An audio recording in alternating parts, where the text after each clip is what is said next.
Hi viewers, let me introduce myself. I'm Sunita, working as faculty in Department of ECE, NRI Institute of Technology. మీ అందరికీ తెలిసిన విషయమే engineering admissions time ఇది. స్టూడెంట్స్కి పేరెంట్స్కి ఇద్దరికి selection అనేది వెరీ ఛాలెంజింగ్ టాస్క్. ఏ course select చేసుకోవాలి, ఏ college అయితే బెస్ట్, ఏ సిటీలో జాయిన్ చేయాలి, లేకపోతే మన స్టేట్లో జాయిన్ చేయాలా, అదర్ స్టేట్స్కి పంపిస్తే మంచిదా, ఇట్లా కన్ఫ్యూషన్. పేరెంట్స్ చాయిస్ ఒకలాగా ఉంటుంది, వేరే స్టూడెంట్స్ చాయిస్ వచ్చేటప్పటికి మరోలా ఉంటుంది. So decision making it's really hell. So చాలామంది పేరెంట్స్ అండ్ స్టూడెంట్స్ కూడా వాళ్ళకి తెలిసిన వాళ్ళని కానీ లేదా ఆల్రెడీ ఇంజనీరింగ్ చదువుతున్న స్టూడెంట్స్ని కానీ ఎంక్వైరీ చేయడం జరుగుతూ ఉంటుంది, రైట్? యూజువల్గా ఇండస్ట్రీలో వర్క్ చేసే ఇంజనీర్స్ కానీ లేదా మాలాగా సేమ్ ఇంజనీరింగ్లో టీచింగ్ ఫీల్డ్లో ఉన్న ఫ్యాకల్టీని కానీ మీరు కనుక గైడెన్స్ అడిగితే మేము మీకు కొంచెం ప్రాపర్ గైడెన్స్ అనేది ప్రొవైడ్ చేయగలుగుతాం. That is we can give you more facts compared to all false interpretations what you listen to out side. Okay, నాకు యాక్చువల్లీ టీచింగ్లో 25 years ఆఫ్ ఎక్స్పీరియన్స్ ఉంది. సందర్భానుసారంగా చాలామంది విద్యార్థులు వాళ్ళ తల్లిదండ్రులు ఇన్ని సంవత్సరాల్లో కూడా కెరీర్ గైడెన్స్ కోసమని కన్సల్ట్ చేయడం జరిగింది. ఇప్పుడు కూడా ఈ ఇయర్ కూడా బంధువులు పరిచయస్తులు చాలామంది కూడా ఏ కోర్స్ జాయిన్ చేస్తే మంచిది, ఇంజనీరింగ్లో ఆర్టిఫిషియల్ ఇంటెలిజెన్స్ మంచిదా, డేటా సైన్స్ మంచిదా, ఈసీఈ బ్రాంచ్ అయితే ఎప్పుడు గుడ్డా, మల్టిపుల్ ఆప్షన్స్ ఉంటాయా, లేదా ఎలక్ట్రికల్ ఇంజనీరింగ్కి ఫ్యూచర్ స్కోప్ ఎలా ఉంది, సివిల్ మెకానికల్ అయితే ఇలా అంటున్నారు మేము జాయిన్ చేయొచ్చా, ఇట్లా చాలా క్వశ్చన్స్ అడుగుతూ ఉంటారు. సో అందుకని వాళ్ళకి నేను ఎటు కౌన్సిలింగ్ ఇస్తూనే ఉంటాను. ప్యారలల్లీ తెలిసిన వాళ్ళు తెలియని వాళ్ళు అందరూ బెనిఫిట్ అవుతారు కదా అన్న ఆలోచనతో నేను ఈ వీడియో చేస్తున్నాను. This is my first time, ఒక చిన్న ప్రయత్నం మీ అందరి కోసం. ఈ వీడియో నుంచి ఎంతో కొంతమంది బెనిఫిట్ అయినా కూడా I really be happy about it. So ఏ ఇంజనీరింగ్ బ్రాంచ్ మంచిది అనే దానికి ఒక చిన్న క్వశ్చన్ అడుగుతానండి. మనిషి శరీరంలో ఏ అవయవం గొప్పది అంటే, లేదా ఏ అవయవం గొప్పది కాదు అంటే మీరు ఆన్సర్ ఇవ్వగలరా? లేదు కదా. ఏ అవయవానికి ఉండే ఇంపార్టెన్స్ ఆ అవయవానికి ఉంటుంది, రైట్? ఏది పని చేయకపోయినా కూడా we're called as physically challenged, right? అట్లాగే ఏ బ్రాంచ్ ఎక్కువ ఏ బ్రాంచ్ తక్కువ అని అడిగితే జడ్జ్మెంట్ ఇవ్వటం కూడా చాలా కష్టమైన విషయం. ఎందుకంటే ఇంజనీరింగ్ అనేదండి it's an art, a beautiful art of designing, art of developing and building. Okay, so ఈ ఇంజనీరింగ్ని పర్స్యూ చేయాలంటే లాట్ ఆఫ్ ప్యాషన్ ఉండాలండి. ఆ ఫీల్డ్ అంటే చాలా ఇష్టం ఉండాలి.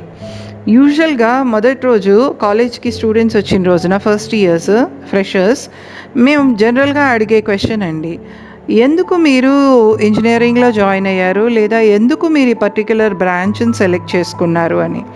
ఇందులో 90% మాకు వచ్చే ఆన్సర్స్ ఏంటో తెలుసా అండి?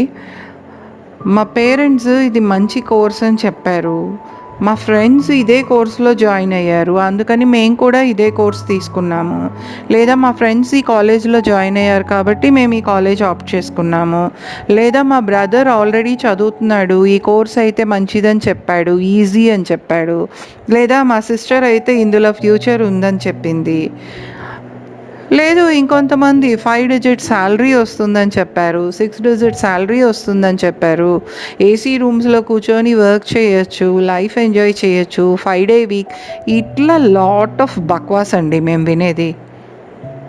ఓకే, యాక్చువల్లీ ఒక 10% మాత్రం చెప్తారండి మాకు ఈ ఫీల్డ్ అంటే ప్యాషన్ ఉంది, this has created a lot of interest in us, అందుకనే మేము ఈ ఫీల్డ్ చూస్ చేసుకున్నాం అని చెప్పేవాళ్ళు ఓన్లీ 10% అండి. Imagine in the class.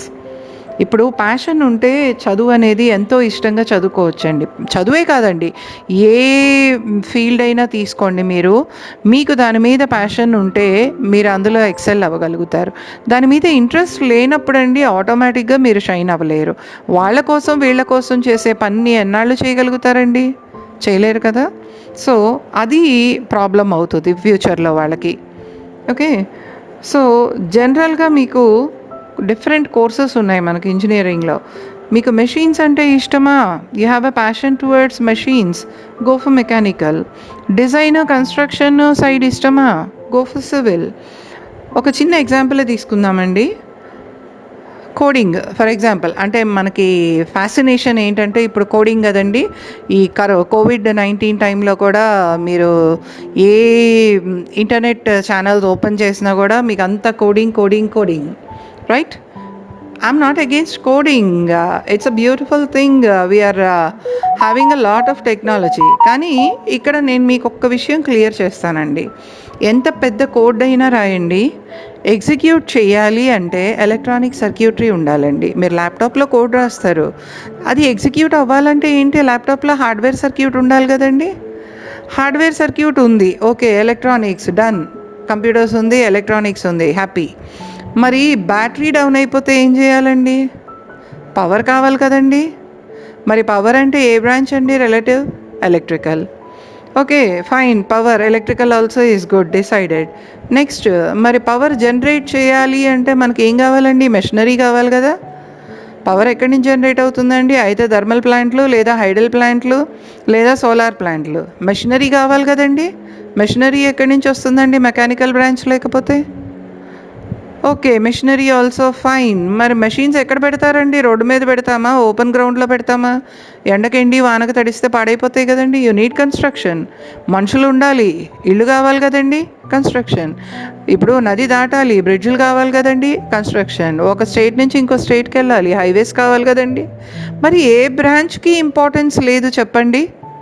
Only కొన్ని బ్రాంచెస్ అని ఫిక్స్ అయిపోవటం అనేది ఎంత ఫూలిష్నెస్ అండి. ఏ బ్రాంచ్ గొప్పదంటే ఇప్పుడు మీరు చెప్పండి, ఏం సమాధానం చెప్తారు దీనికి? మోస్ట్లీ కావాల్సింది ఏంటంటే అండి, అక్కడ స్టూడెంట్ ఇంట్రెస్ట్ అండి, పేరెంట్ ఇంట్రెస్ట్ కూడా కాదండి. పేరెంట్ నేను ఇది చేయాలనుకున్నాను, నేను చేయలేకపోయాను కాబట్టి నా పిల్లల చేత చేపిద్దామనేది ఇట్స్ అ రాంగ్ కాన్సెప్ట్. ఎందుకంటే పేరెంట్కి ఒకదంటే ఇంట్రెస్ట్ ఉండొచ్చు, మీ కిడ్స్కి ఆ ఇంట్రెస్ట్ ఉండకపోవచ్చు, వాళ్ళ ఇంట్రెస్ట్ వేరే ఉండొచ్చు. బొమ్మరిల్లు సినిమా ఎగ్జాంపుల్ తీసుకోండి. బలవంతపు వృద్ధుడు, పేరెంట్ ఆన్ చైల్డ్. ఫైనల్లీ ఏమైంది? ఫ్రస్ట్రేషన్, బర్స్ట్ అవుట్ అయిపోయారు. రైట్? సో అందుకని ఏంటంటే మీ ఇంట్రెస్ట్ని మీ పిల్లల మీద రుద్దద్దండి. దయచేసి మీ పిల్లల ఇంట్రెస్ట్ ఏంటనేది కనుక్కోండి. మీకు క్లాసికల్ మ్యూజిక్ ఇంట్రెస్ట్ అయితే మీ కుర్రాడికి క్రికెట్ ఇంట్రెస్ట్ ఉండొచ్చు, వాడిని తీసుకొచ్చి క్లాసికల్ మ్యూజిక్లో కూర్చోబెడితే నేర్చుకోగలడా? లేదు కదా. సో సేమ్ అండి ఇంజనీరింగ్లో కూడా వాళ్ళకి ఇంట్రెస్ట్ ఉన్న ఫీల్డ్లో మీరు జాయిన్ చేస్తే వాళ్ళు ఎక్సెల్ అవుతారండి. మార్కెట్లో ఇవాళ ఒక ఫీల్డ్ పెద్దగా ఉందనో, ఒక ఫీల్డ్లో జాబ్స్ లేవనో, ఒక ఫీల్డ్ని ఎక్కువ చేయొద్దు, ఒక ఫీల్డ్ని తక్కువ చేయొద్దు.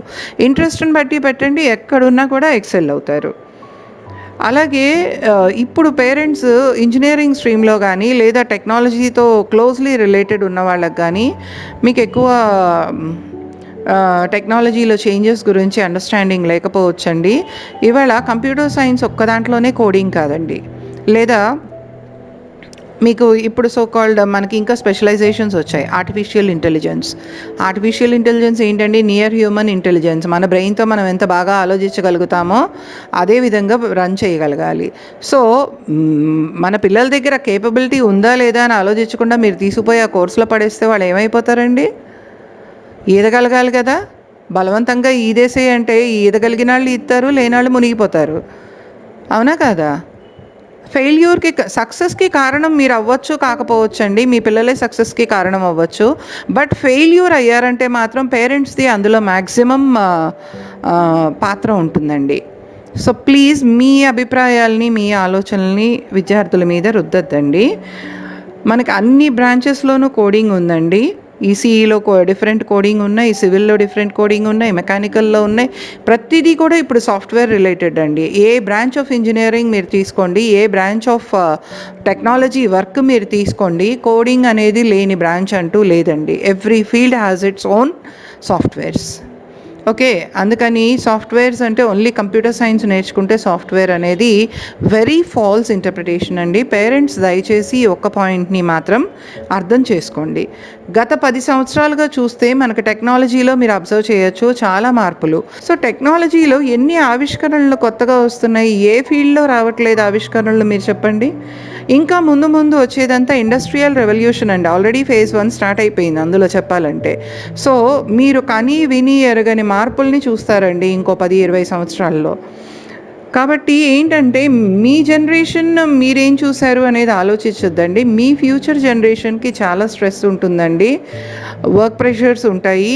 వాళ్ళు చేసే పని, వాళ్ళు చదివే చదువు ఎంత ఇష్టంగా వాళ్ళు చేయగలిగితే ఆ ఫీల్డ్‌లో వాళ్ళు అంత బాగా రాణిస్తారండి.